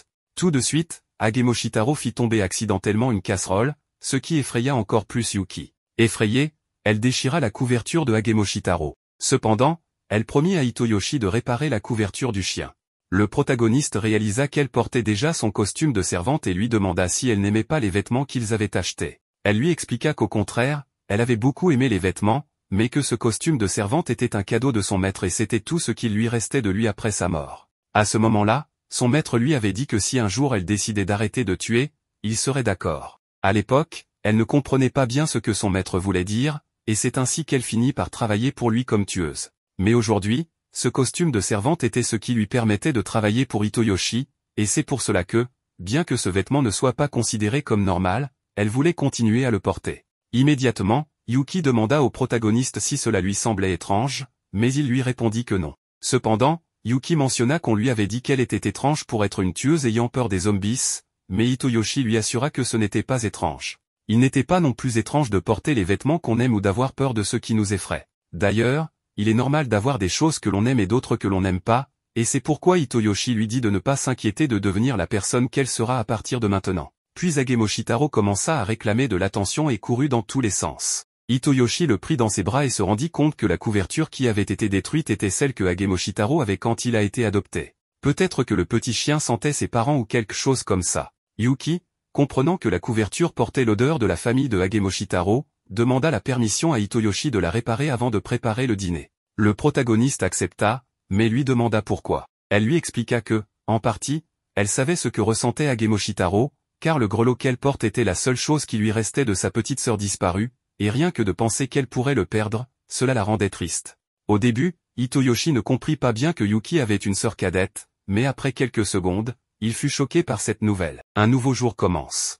Hitoyoshi et Yuki se retrouvent à un stand de nourriture avec Grace. Là, Hitoyoshi lui demande tranquillement où se trouve la sœur de Yuki. Grace répond qu'elle n'en a aucune idée, ce qui offense légèrement Hitoyoshi, puisqu'il lui a offert un bol de ramen en échange d'informations. En guise de défense, Grace lui rappelle que les seules pistes qu'ils ont sont ce grelot et le fait que la sœur de Yuki s'appelle Fua. Elle accepte toutefois de faire des efforts si elle reçoit un bon bol de ramen. Ensuite, elle leur demande de se taire pour pouvoir profiter de son repas, mais elle est horrifiée en voyant Yuki verser une énorme quantité de sauce katsuda sur son ramen. Grace exige alors que Yuki s'excuse auprès du ramen et lui ordonne de ne plus jamais refaire ça, sinon il n'y aurait plus de marché entre eux. Yuki, cependant, reste concentré sur un problème, sa réserve de sauce katsuda est presque épuisée. Un peu plus tard, ils rendent visite à la vieille qui vend la sauce katsuda, qui s'excuse car elle n'a plus de sauce en stock. Apparemment, les étudiants l'ont achetée en grande quantité à l'approche du festival Katsuda, ce qui a vidé les réserves. En voyant la mine déconfite de Yuki, Hitoyoshi réalise à quel point cette nouvelle est difficile à digérer pour elle. En résumé, il n'y aura plus de sauce Katsuda disponible avant une semaine, ce que Yuki accepte avec difficulté. Alors qu'il marche, Hitoyoshi remarque à quel point la quantité restante de sauce dans la bouteille de Yuki est faible. Il décide alors de l'encourager en lui demandant ce qu'elle dirait à sa sœur si elle se retrouvait. Yuki admet qu'elle ne se souvient presque pas de son enfance, ni du visage de sa sœur. Tout ce dont elle se souvient, ce sont quelques bribes concernant ses parents et un grelot que sa mère avait donné à chacune d'elles. Yuki explique qu'elle a espéré pendant 10 ans que sa sœur la retrouverait grâce à ce grelot, mais cela n'est jamais arrivé. Elle avoue également qu'elle craint que sa sœur la déteste. Ces révélations inquiètent Hitoyoshi, qui craint d'avoir mal fait de poser ces questions. Mais Yuki le rassure en lui disant que, même si elle ne se retrouve jamais, savoir que sa sœur va bien lui suffit. À ce moment-là, deux amis d'Hitoyoshi, Taiga et Kobashi, arrivent et entendent que Yuki a une sœur. Taiga ne tarde pas à lui faire des compliments, tandis que Kobashi plaisante sur le fait que la famille d'Hitoyoshi semble surgir de nulle part. Hitoyoshi, gêné, essaie de ne pas trop parler à ce sujet. Taiga en profite pour remercier Yuki d'avoir rendu Hitoyoshi plus joyeux depuis qu'elle est là. Ils reviennent sur des souvenirs d'Hitoyoshi au collège, où il portait une gabardine même en été et était surnommé le couteau furieux. Hitoyoshi, mort de honte devant Yuki, essaie de changer de sujet, mais en bousculant Taiga accidentellement, ce dernier fait tomber un disque dans une bouche d'égout. Yuki réagit rapidement pour sauver la bouteille, mais en renversant son contenu, elle perd tout ce qui restait de sauce. Cette nuit elle fait un cauchemar dans lequel, la sauce lui fait comprendre que ni lui ni sa sœur ne veulent être près d'elle à cause du mal qu'elle a causé. Suite à ce rêve, elle se réveille avec une expression terrifiée. À ce moment-là, Hitoyoshi entre dans sa chambre pour lui parler, et Yuki, paniqué, lui confie que la sauce Katsuda la déteste, ce qui lui fait penser que sa vie n'a plus aucun sens. Après avoir raconté ce qui s'est passé, Hitoyoshi lui rappelle que la semaine prochaine, elle pourra en acheter de nouveau. Yuki accepte cette idée mais lui mentionne qu'elle a fait un autre rêve, sans pour autant préciser qu'il s'agissait d'un cauchemar. Au cours des nuits suivantes, Yuki continue de faire de mauvais rêves qui la perturbent profondément et l'empêchent de dormir paisiblement. Dans un état d'épuisement, elle décide de parler à Hitoyoshi et lui demande s'il est possible de dormir avec lui. Hitoyoshi, qui doit étudier tard pour un examen du lendemain, lui répond qu'il est prêt à discuter avec elle jusqu'à ce qu'elle se sente mieux. La première chose que Yuki lui demande est s'il y a quelqu'un qu'il déteste. Après un moment de réflexion, Hitoyoshi lui répond que, même s'il ne s'agit pas vraiment de haine, la personne qui lui vient à l'esprit est son père. Il explique qu'ils ont eu des différends et que, depuis, il garde ses distances avec lui, ajoutant que cela peut être normal dans les relations familiales. En entendant cela, Yuki se remémore un moment où sa sœur cadette lui avait dit qu'elle la détestait. Après quelques instants de silence, Yuki informe Hitoyoshi qu'elle préfère retourner dans sa chambre pour ne pas le déranger pendant qu'il étudie. Ensuite, on découvre une partie de son passé. Quand elle était jeune, Yuki était une enfant prodige dotée d'une grande capacité d'observation, d'une mémoire photographique et de compétences physiques exceptionnelles. Tout le monde l'admirait, mais elle n'était pas intéressée par son talent ni par l'attention qu'elle recevait. Tout ce qui comptait pour elle, c'était de voir ses parents sourire. À cette époque, elle s'appelait Maria et vivait une vie heureuse avec sa famille. Cependant, un jour, quelqu'un a sonné à la porte. Ses parents sont allés ouvrir, malgré les avertissements de Maria qui, pressentant un danger, leur avait demandé de ne pas y aller. Ce fut la fin de son bonheur, car elle se retrouva seule. Maria s'est toujours blâmée pour ce qui s'était passé, mais la réalité était bien plus tragique. En raison de son talent de prodige, elle a été kidnappée, et ses parents ont été assassinés. Sa sœur a également été tragiquement impliquée dans le chaos.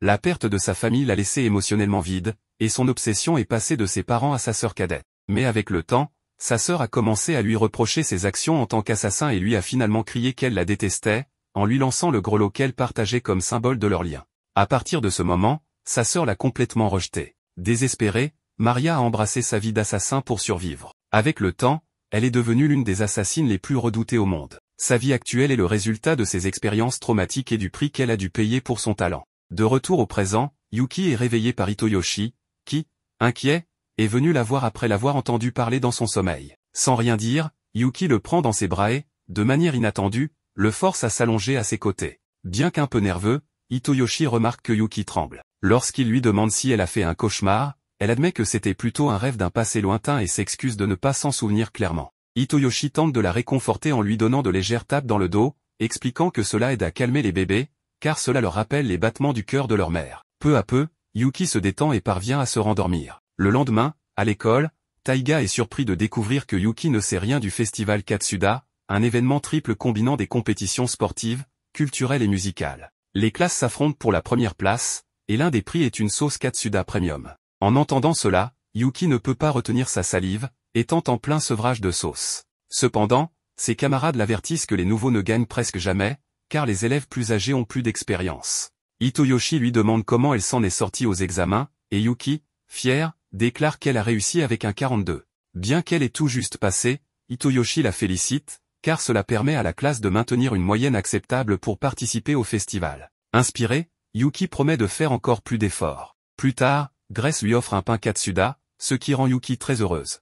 Cependant, Grace remarque quelque chose d'étrange dans l'examen de Yuki, il n'avait pas de nom, ce qui la disqualifie techniquement. Cela alarme Yuki, mais avant qu'elle puisse s'expliquer, Grace lui impose plusieurs conditions pour accepter l'examen, y compris arrêter de mettre de la sauce sur le ramen. Soudain, le nom de Yuki apparaît magiquement sur l'examen grâce à Naka, une camarade de classe aux compétences spéciales. Naka se présente officiellement et révèle qu'elle a un plan pour gagner le festival culturel, laissant tout le monde intrigué. La scène se déroule dans le dojo Ikage, où Naka s'entraîne intensément contre deux partenaires. Cependant, l'entraînement devient difficile pour elle, et l'un des adversaires est sur le point de la frapper. Son frère aîné, Tatsu Ikage, intervient juste à temps pour la sauver. Tatsu se montre sévère envers elle, lui reprochant son manque de concentration, et lui rappelle qu'en tant qu'héritier du style Ikage, vieux de 300 ans, ils doivent maintenir une discipline exemplaire. Naka promet de faire davantage d'efforts, ce qui satisfait Tatsu, mais elle se sent coupable de l'avoir déçu à nouveau. De son côté, Tatsu est contrarié,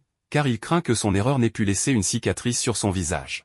Plus tard, débute le festival Katsuda du lycée Ogiso. Cette année, la compétition oppose des policiers à des voleurs, et chaque classe tente de décrocher la victoire. Au sein du conseil des étudiants, les membres interrogent Tatsu, le président, sur son avis concernant la compétition, car il sera le seul policier face à tous les autres participants, qui joueront les voleurs. Malgré cet apparent désavantage, Tatsu accepte les règles, mais exprime ses doutes concernant Yuki Yokoya. Les autres membres rappellent que Yuki prétend être la cousine de Hitoyoshi, mais son passé reste mystérieux. Tatsu sait qu'elle appartient à la classe de Seconda, la même que sa sœur Naka, et suspecte qu'elle pourrait être une ennemie des Ikage. Il décide donc d'enquêter personnellement. Pendant ce temps, la classe de Seconda est enthousiaste à l'idée de leur projet de café à thème animalier pour le festival. Naka confie à Hitoyoshi qu'elle a l'impression que son frère Tatsu ne l'apprécie pas. Elle explique qu'il est perfectionniste et se concentre uniquement sur les résultats, alors qu'elle se sent petite et fragile en comparaison.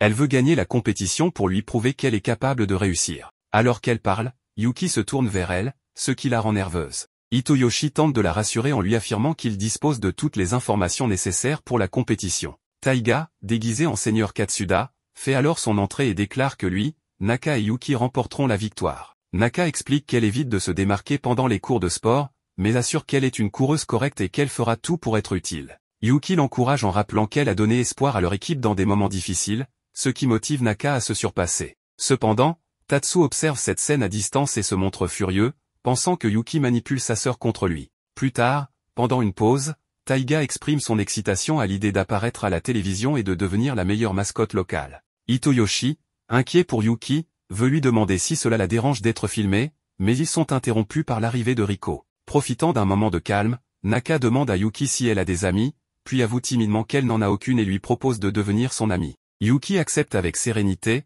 rendant Naka extrêmement heureuse. Naka, désormais motivée par sa nouvelle amitié, se dirige vers le comité du festival Katsuda pour écouter les règles de la compétition. Cependant, ce qu'elle entend l'inquiète profondément. Enfin, la compétition de policiers contre voleurs commence. La présentatrice, accompagnée de Nasuka, explique les règles. Si le président Tatsu parvient à capturer tous les voleurs, les policiers l'emportent. En revanche, si un seul voleur réussit à s'échapper, la victoire reviendra au voleur. Lors de la compétition, une règle spéciale permet à un voleur libre de libérer un camarade emprisonné de sa classe en le touchant. Cela donne un avantage significatif au voleur. De plus, chaque participant doit porter le costume représentant le thème choisi par sa classe. Naka, habillé en lapine, se sent gêné de ne pas avoir été informé de cette règle plus tôt. Taiga est déguisé en mascotte Katsuda, tandis que Yuki porte un costume de loup-garou. Yuki rassure Naka en lui expliquant qu'une amie est là pour soutenir dans les moments difficiles, ajoutant qu'ensemble, elles peuvent vaincre Tatsu. Elle révèle que Hitoyoshi lui a donné son costume, qui masque son visage pour éviter qu'elle soit reconnue par d'éventuels assassins et également pour ne pas apparaître à la télévision. Tatsu, malgré son apparence sérieuse et imposante, est intérieurement ravi de voir sa petite sœur aussi adorable dans son costume. Cependant, lorsque Naka croise son regard, elle détourne les yeux, ce qui attriste Tatsu, qui interprète cela comme un rejet. Il remarque ensuite que Yuki pourrait être une mauvaise influence pour sa sœur. Avant le début de la compétition, deux participants, Nishiki et Mizushi, se rendent volontairement à Tatsu pour être capturés, préférant le soutenir depuis la prison. Une fois la compétition lancée, Tatsu se met à attraper les voleurs avec une rapidité et une force impressionnantes, les envoyant directement en prison. En quelques minutes seulement, il ne reste plus que 3 voleurs en lice, tous issus de la classe de Seconda, dont Taiga, qui est rapidement attrapé en tentant de se faire remarquer devant Nasuka. Naka propose à Yuki de se séparer, mais celle-ci estime qu'il est trop tard. Tatsu parvient à attraper Yuki par son costume, mais avant de pouvoir l'envoyer en prison, une grande fumée rose apparaît. Dans la confusion, Tatsu attrape et envoie par erreur Naka en prison. Yuki, toujours libre, se souvient des mots de Hitoyoshi sur l'amitié, comprenant que Naka a fait cela pour la protéger. Elle se promet alors de gagner pour honorer cet acte. Tatsu, de son côté, confronte Yuki, lui reprochant de se prétendre ami avec sa sœur alors qu'elle ignore tout de sa douleur et de son passé. Pourtant, Yuki, distraite par des pensées de nourriture, ne semble pas affectée par ses paroles. Alors que Tatsu tente de la capturer, Yuki exécute une manœuvre agile pour le mettre à terre avant de courir vers la prison. Arrivée auprès de Naka, elle lui explique qu'elle commence à comprendre ce que signifie l'amitié. Elle lui assure qu'elle souhaite devenir une personne spéciale pour elle et lui propose de continuer à avancer ensemble. Ce moment renforce la détermination de Naka, tandis que la compétition continue dans une ambiance de rivalité et de camaraderie. Au cours de cet instant intense, Yuki s'agenouille devant Naka pour lui demander si elle accepterait de devenir son amie. Naka, submergée par l'émotion, commence à hyperventiler face à cette déclaration sincère. Cependant, avant qu'elle ne puisse répondre, Tatsu intervient en capturant Yuki. Le coup de sifflet final retentit alors, marquant la fin de la compétition. Hitoyoshi, persuadé que sa classe a gagné grâce à Yuki qui a touché Naka pour la sauver, est rapidement corrigé par Riko. Elle lui explique que, selon les règles, les deux étant toujours en prison à la fin, elles ne peuvent pas remporter la victoire. Effectivement, il s'avère que Yuki n'avait pas bien compris le règlement, et le président Ikage est déclaré vainqueur. Cela marque une seconde victoire consécutive pour la classe 2, celle de Tatsu. Yuki, déçu par cette défaite, se lamente de ne pas pouvoir accéder à la salle premium. Pendant ce temps, la présentatrice se prépare à interviewer les participants, ce qui inquiète Hitoyoshi. Il redoute que Yuki soit filmé dans cet état. Naka, se souvenant que Yuki ne voulait pas apparaître à l'écran, intervient rapidement, elle utilise une bombe fumigène pour dissimuler Yuki et l'aide à échanger discrètement son costume avec celui de Taiga. Sous l'apparence de Katsuda-man, Yuki est ensuite emmené à l'écart. Plus tard, Yuki confie à Naka qu'à la fin de la compétition, son unique pensée était de la sauver, car elle voulait lui faire bonne impression. Elle propose de partager la responsabilité de leur échec, comme une véritable preuve d'amitié. Naka accepte avec enthousiasme. Leur échange est interrompu par Tatsu, qui informe sa sœur qu'il est temps de rentrer. Devant Yuki, il exprime son mécontentement, lui reprochant d'influencer sa sœur avec des idées étranges. Avant de partir, il la met en garde en déclarant qu'il ne sera pas aussi indulgent à l'avenir. Alors que la nuit tombe, un concert débute pour clore le festival, mais Yuki reste seul sur la terrasse de l'école. Hitoyoshi la rejoint pour s'assurer qu'elle ne se sent pas trop abattue après sa défaite. Yuki lui avoue qu'elle devrait être déçue, mais qu'étonnamment, ce n'est pas le cas. Elle se souvient de son anxiété avant le festival, différente de ce qu'elle ressent en présence de Hitoyoshi. Elle admet que, lorsqu'elle jouait, elle ne voulait pas que ce moment prenne fin. Hitoyoshi termine sa phrase pour elle, devinant avec justesse qu'elle s'était tellement amusée qu'elle en avait oublié les règles. Yuki réalise alors que ce qu'elle a ressenti était de la pure joie. Apprenant qu'un autre festival aura lieu l'année suivante, elle s'étonne de penser à l'avenir. Elle admet avoir vécu comme si elle pouvait mourir à tout moment, mais cette réalité semble désormais lointaine. Elle comprend qu'un monde de possibilités s'ouvre à elle, avec un avenir où elle pourra réfléchir à des choses aussi simples que le dîner de ce soir ou les retrouvailles avec ses amis. Quelques jours plus tard, Naka rend visite à la maison de Hitoyoshi pour montrer ses talents de lanceuse de shuriken. Bien qu'il la félicite, elle ne se sent pas spéciale, car son frère Tatsu est encore meilleur qu'elle. Naka exprime qu'elle n'aime pas ses pouvoirs de ninja et préfère vivre comme une fille normale. En entendant cela, Yuki partage qu'elle peut comprendre ce sentiment. Les deux tissent des liens en discutant de leur désir commun de vivre une vie normale. Quand Yuki lui propose qu'elle parle davantage, Naka se sent heureuse. Soudain, Grace apparaît et taquine Hitoyoshi en disant qu'avec Naka, son harem de future maman s'agrandit. Hitoyoshi lui répond qu'elle dit n'importe quoi. Tout à coup, Yuki brise le bonbon de Grace avec son couteau. Alors que Yuki s'excuse, tout le monde devine qu'elle est jalouse de la réaction calme de Grace face au couteau. Naka demande à Grace si elle est comme elle, et Grace lui révèle qu'elle est non seulement une assassin, mais qu'elle sait aussi que Naka est une ninja de la famille Ikage, ce qui surprend Naka. Hitoyoshi demande à Grace pourquoi elle est là. Elle explique qu'elle manquera Noël, car elle part en mission en Chine. Elle ajoute qu'elle pourrait croiser l'ancienne organisation de Yuki et peut-être obtenir des informations sur sa sœur. Avant de partir, Grace dit à Hitoyoshi de farcir Yuki comme une dinde de Noël, ce qu'il refuse de faire. Après cette remarque, Naka demande s'ils sortent ensemble, affirmant que même s'ils sont cousins, ils feraient de beaux bébés Alabama. Hitoyoshi essaie de corriger le malentendu, mais Yuki reste silencieuse en réalisant quelque chose. Elle exprime qu'avant, elle n'avait à se soucier que d'elle-même, mais que maintenant, avec Hitoyoshi et les autres dans sa vie, elle a plus de personnes à protéger, ce qui la rend heureuse. Ces paroles touchent Hitoyoshi et Naka, mais Hitoyoshi pense intérieurement que Yuki ne le voit pas comme un amoureux, mais plutôt comme un membre de la famille. Alors que la neige commence à tomber, Hitoyoshi reçoit un message de son père, lui annonçant qu'il sera de retour pour le nouvel an. Le lendemain, la cour est recouverte de neige. Mochi saute le premier dans la neige, suivi par Hitoyoshi. Il construit un joli bonhomme de neige, et Yuki exprime son envie d'en faire un aussi. Cependant, le sien ressemble à une création déformée. Hitoyoshi, avec son charme, lui dit qu'il ressemble à une œuvre de Picasso, la complimentant pour son effort. Ils sourient ensemble, profitant du moment, jusqu'à ce que Mochi arrive et détruise le bonhomme de neige de Yuki. Dévasté, Yuki veut le réparer, mais Hitoyoshi lui dit que c'est inutile, ce qui la déprime. Le téléphone de Hitoyoshi sonne alors, et il reçoit un appel de son père. Yuki remarque son visage troublé lorsqu'il répond, et il lui demande de surveiller la maison pendant qu'il se rend chez sa famille. Avant de partir, Yuki lui demande de se voir après sa visite. Ce soir-là, en revenant de chez sa famille, Hitoyoshi assiste à une agitation dans la rue. Il découvre que c'est Yuki, habillée de manière décontractée mais ravissante. Elle met une écharpe autour de son cou pour qu'il reste au chaud et lui prend la main, lui demandant de sortir avec elle. Surpris, Hitoyoshi lui demande pourquoi elle veut un rendez-vous. Yuki lui explique que Riko l'a suggéré, mais qu'elle veut aussi le réconforter. Elle avoue qu'elle se sent malheureuse si Hitoyoshi est triste. Touché par ses paroles, Hitoyoshi cède complètement et accepte de sortir avec elle. Alors qu'ils se tiennent toujours la main, Hitoyoshi et Yuki se promènent. Dans son esprit, Hitoyoshi essaie de réprimer ses désirs, car il voit Yuki comme une enfant dans un corps mature. Soudain, il se remet à neiger, et Hitoyoshi exprime son admiration pour le paysage combinant neige et lumière de Noël. Il confie à Yuki à quel point il aime la neige, ce qui la fait rire, car son prénom, Yuki, signifie neige. Le cœur de Hitoyoshi s'emballe, et il panique face au sentiment qu'il commence à éprouver. Quelques heures auparavant, Yuki parlait avec Riko, qui lui donnait des conseils sur sa tenue pour le rendez-vous. Riko suggère que, comme Hitoyoshi est un dégénéré, Yuki devrait porter une tenue qui met en valeur ses formes tout en restant élégant. Les deux discutent avec enthousiasme des suggestions, Riko plaisantant sur le fait qu'elle aimerait que Hitoyoshi tombe amoureux de Yuki pour devenir sa future belle-sœur. Après leur rendez-vous, Hitoyoshi confronte Riko au sujet de Yuki et lui demande si elle pense que Yuki a des sentiments romantiques pour lui.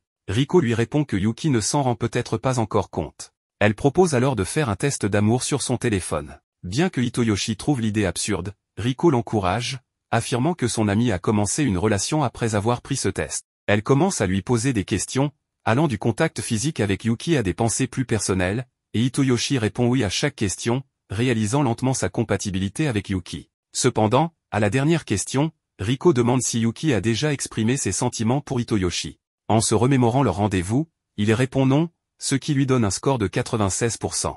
Riko, confiante, plaisante en disant que Hitoyoshi finira par fonder une famille avec Yuki, mais Hitoyoshi s'inquiète des 4% restants. Juste à ce moment, Yuki arrive. Bien que Hitoyoshi soit mal à l'aise après le test, Riko suggère que Yuki le passe aussi. À chaque question, Yuki répond oui, ce qui fait craquer Hitoyoshi un peu plus à chaque fois. À la dernière question, contrairement à Hitoyoshi, Yuki répond que Hitoyoshi lui a déjà avoué qu'il l'apprécie, ce qui provoque une panique chez Hitoyoshi et une immense satisfaction chez Riko, qui se réjouit à l'idée de devenir tante des futurs enfants de Yuki. Ils mangent ensuite un pot-au-feu ensemble, et Riko commence à raconter des anecdotes embarrassantes sur Hitoyoshi, comme lorsqu'il mettait la maison sens dessus-dessous pour agacer son père. Hitoyoshi, gêné, lui demande de se taire. Pour se venger, il commence à donner des coups de pied à Riko sous le kotatsu.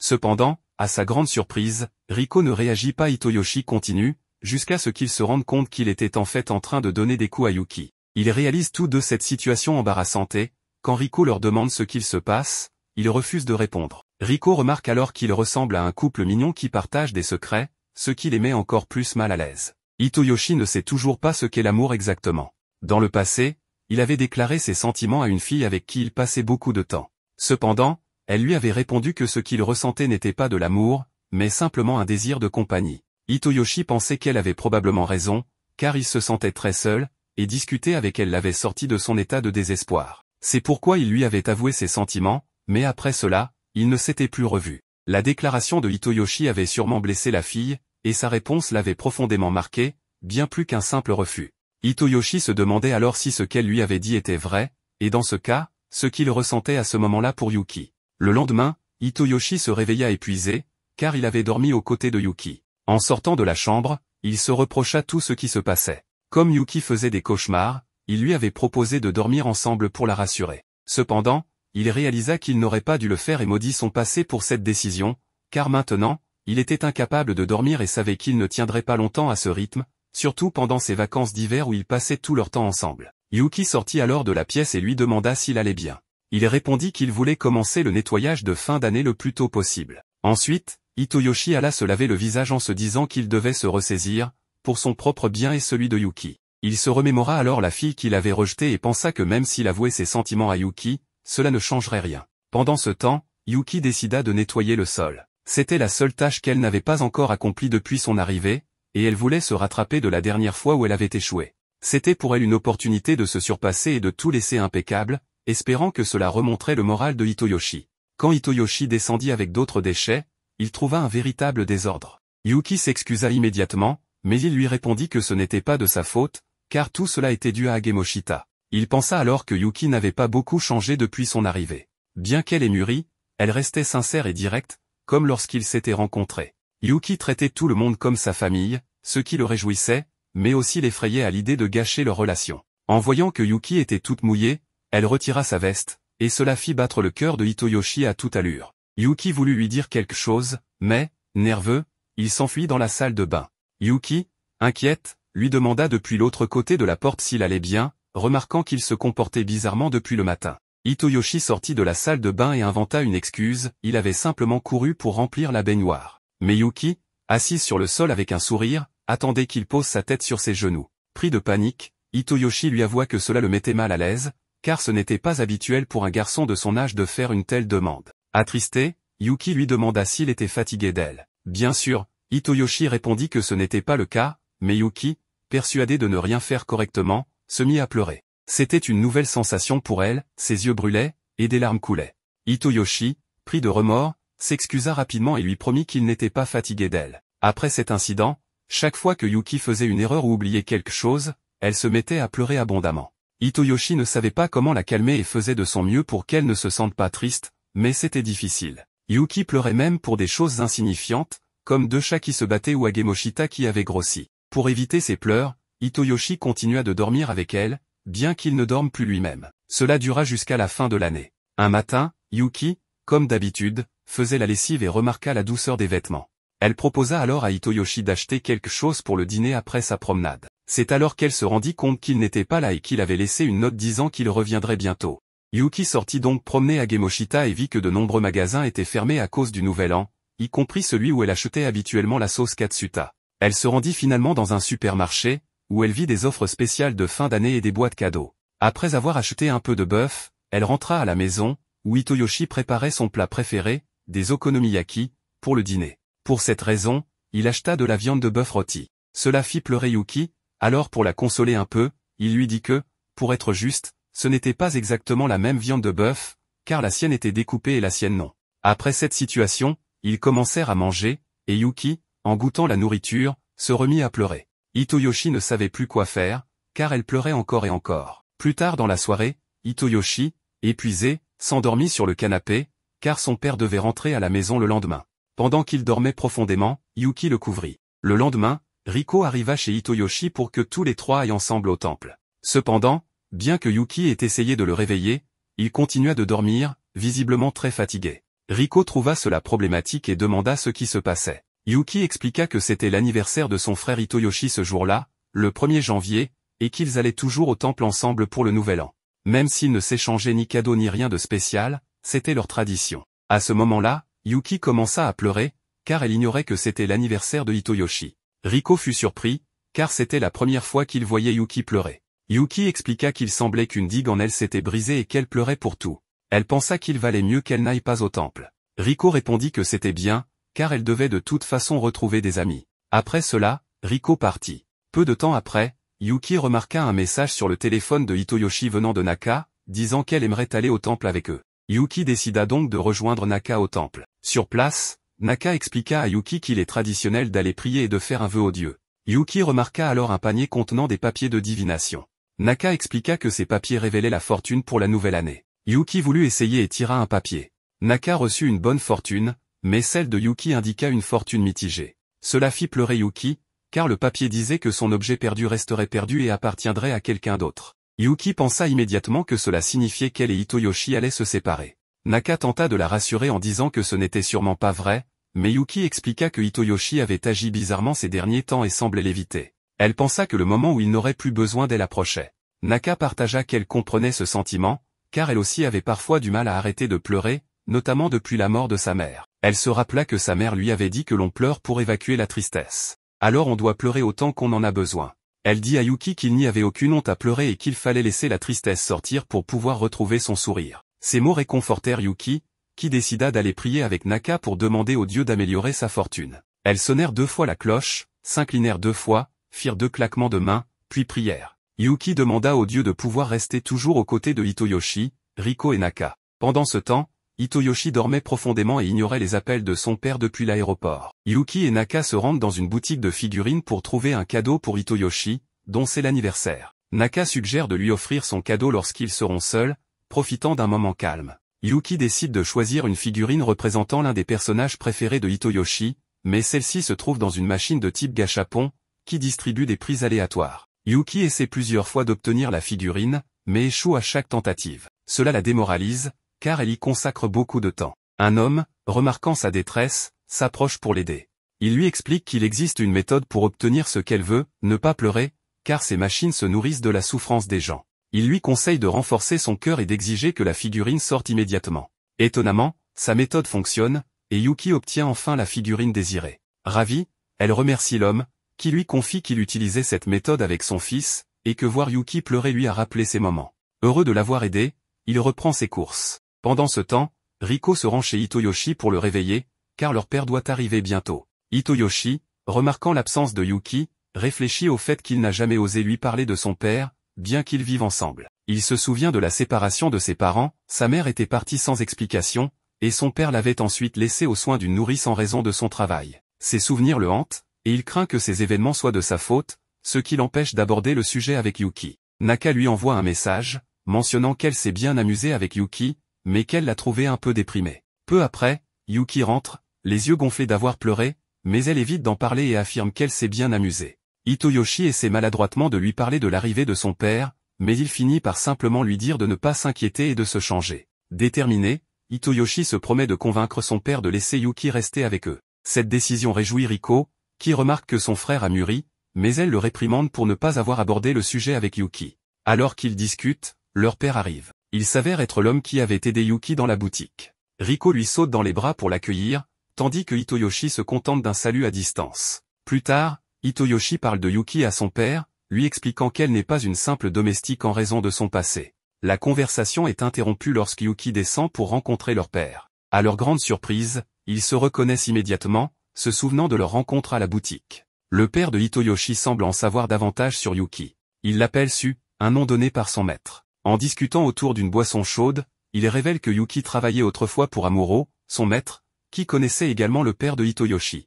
Avant de mourir, Amuro avait demandé à son père de s'occuper d'une jeune fille, qui s'avère être Yuki. Yuki explique que Amuro lui avait donné pour dernière mission de venir ici pour recommencer sa vie. Pendant ce temps, Hitoyoshi, perdu dans ses pensées, n'écoute pas réellement leur conversation.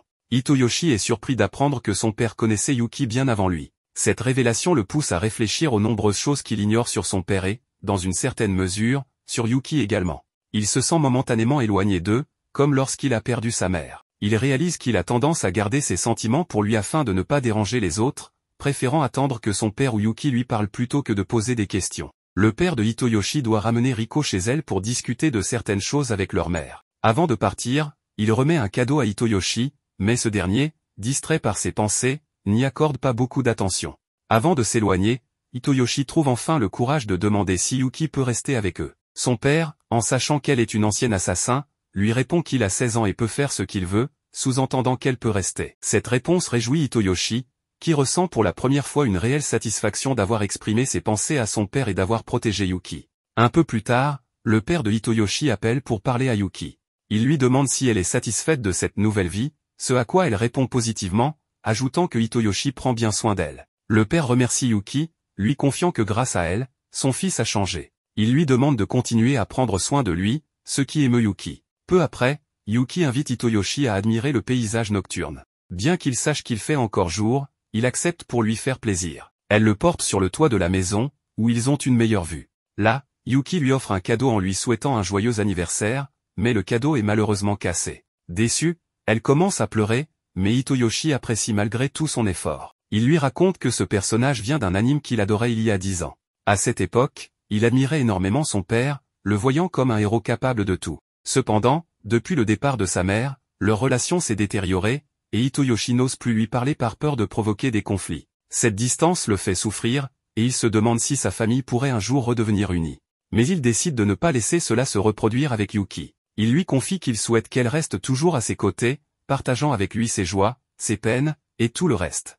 Hitoyoshi lui demande ensuite si elle accepterait de faire partie de sa famille. Surprise, Yuki est touchée par cette demande, qui lui rappelle sa propre famille et les moments heureux qu'elle a vécus avec eux. Émue, elle accepte avec enthousiasme, mais précise qu'elle souhaite être acceptée telle qu'elle est. Hitoyoshi lui répond qu'il l'accepte et l'apprécie beaucoup, ce qui rend Yuki encore plus heureuse. Ils échangent des déclarations sincères, mais Hitoyoshi réalise que l'amour de Yuki pour lui est familial, et non romantique. Triste, il retourne dans sa chambre, son cœur lourd de cette première désillusion amoureuse. Pendant ce temps, Yuki prépare le dîner et se surprend à repenser aux paroles de Hitoyoshi. Elle rougit et ressent une nouvelle émotion qu'elle ne comprend pas tout à fait encore, peut-être de l'amour.